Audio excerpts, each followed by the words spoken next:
ಬರೋ ಮೊದಲು ನಾವು ಮಾತಾಡ್ಬೋದು ಚೇತನ್ ಮಾತಾಡ್ತಾ ಇದ್ದಾರೆ. ಉಪೇಂದ್ರ ಅವರು ಎಲ್ಲವನ್ನೂ ಹೇಳ್ತಾರೆ, ಆದರೆ ಏನನ್ನೂ ಹೇಳಲ್ಲ. ಅತಿ ಬುದ್ಧಿವಂತರು.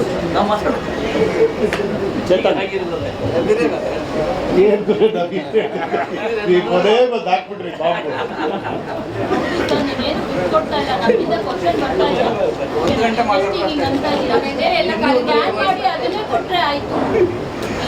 ಸರ್ ಇಷ್ಟೇ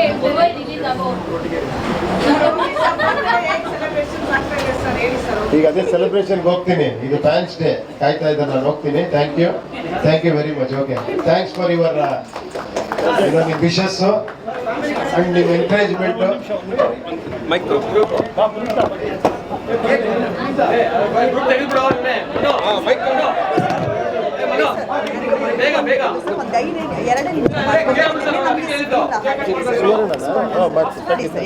ಇಲ್ಲೇ ಬಂದ್ಬಿಡಿ.